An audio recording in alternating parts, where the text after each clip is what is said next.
Ababinjagala mumpitire ababanka abo babo mwabayise ababanka mubayite babeere wano bakisipayisinge kinyumire buli mwe abamasomero aboogedde ba street vendors. I know they are chairperson in Goma ate batunda ebintu bingi bajja kujja wano ngudumira badumire baone pick up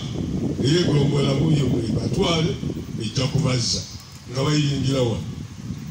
Ndowooza bwe tunakola ekigambo ekyo banyabo ne basebo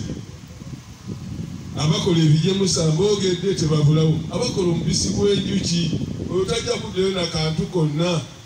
oba tolina kyokola mutona adingako value ng'ogukungudde n'oguleeta era oba ogulunda oba ozirunda kijja oto abayogati ndowooza bingi faamu kangende ngenda kati ngenda kwongeramu kasukaali ale ebange mwijja balaba kati nze bwe ngende wa sendege ekitale yasinga okukola yogati omulungi ndowooza ano on farm nakolayo emyaka 2 nga musawo kati bwe nyamugamba n'abaana bankoledde ekintu muboneza musanyuse naye kati kino bagenda kulanga mukono gwe mukono nemeeya yakibaddemu nnyo nnyo so nga bali kubadde kuyiya kwamwe we are very proud of that era tugenda kubawagira ate sirina fitina eka tetulina fitina nze nkoyoyo owokuna bajjajja Elia Kajiri Elisa nkoyoyo Archbishop Dr. Livingstone nkoyoyo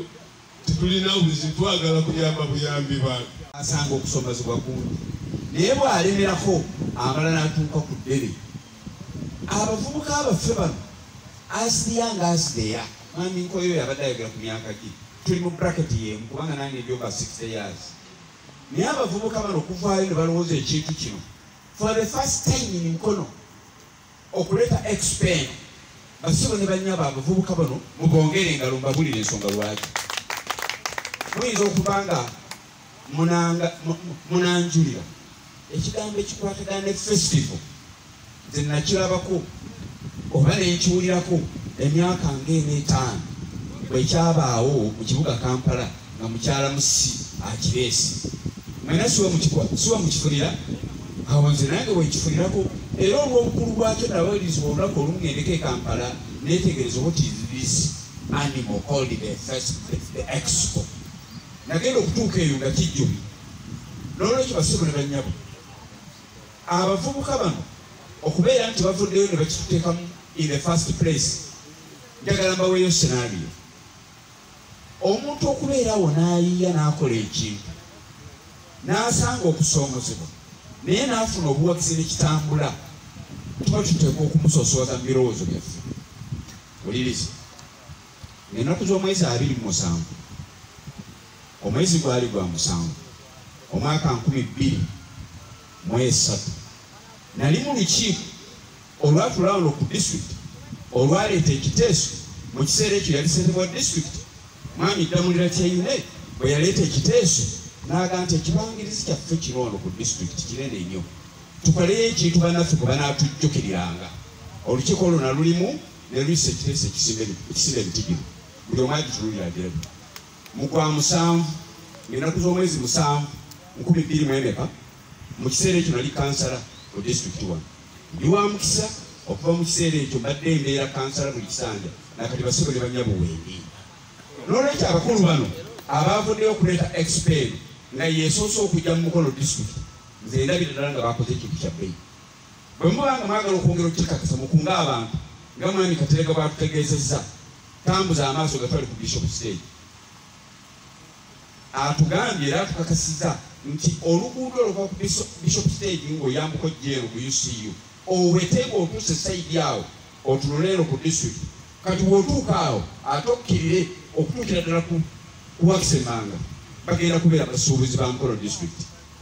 abantu ng'abo ne mutabakubirako mu ngalo ne mutabeebaza so mubawagire ensonga eno eveeyo bulungi nga bannamukono naffe tugendeko ku telefayina tugendeko ku BBS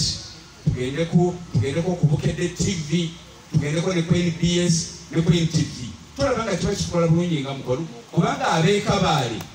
bajja kuba batutunuulira nga batulaba ku TV naye ng'ate tukulembeddwa meeya wa Mukono ne ssentebe wa disitulikiti y'e Mukono nga bano abavubuka tubali mabega tubawagira ensonga zino ziveeyo abalina bye basobola okuwolesa babireete Mukono disitulikiti naye beere ku maapu si weewaawo basebo ne bannyabo n'olwekyo basebo ne bannyabo tusinziira wano ng'abakulembeze ba disitulikiti y'e Mukono 1 okuwaayo eddoboozi lyaffe ery'omwanguka nti tuvuddeyo ng'abakulembeze ba disitulikiti y'e Mukono okuwagira n'esekuwagira Mukono Street Business Expo siweewaawo twongera okweyama nti ng'abakulembeze ba disitulikiti nga twegattiddwako meeya ensonga eno tugisoosowaze nnyo mu bye tukola byonna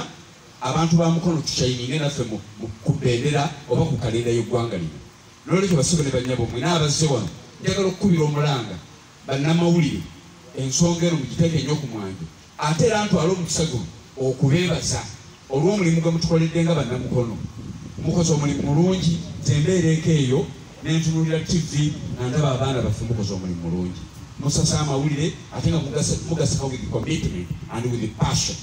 mugende mu maaso amawulire mwongere okugasaka ensi yonna etegeere nti Ssaabasajja Kabaka alina essaza ly'Etaggwe erikulemberwa Ssekiboobo naye ng'eno wansi eriyo mituba 9 eriyo mituba 8 n'abakulu kati ngaabo abasobola okusemba ensonga zino zitambule bulungi basebo ne bannyabo mutukoze obulungi obw'ekitalo ntwala omukisa guno okulangirira ku lwa ssentebe wa disitulikiti y'e Mukono nti olwaleero tuli wano okutongoza Mukono Street Business Expo kigere ku record etongozeddwa ate era mwenna muveeyo okuva nga ennaku z'omwezi 8 okuva nga ennaku z'omwezi 10 tusoosowaze tujanjawaze ensonga eno abantu ba Uganda yonna bagitegere bulungi nnyo abakozi ba bizinesi ezo ne ku baguzi tulina amakampanies mangi ssebo ow'ekitiibwa chairman wa district ne meeya mu kitundu kyaffe kino eky'e Mukono naye nga tegamanyiddwa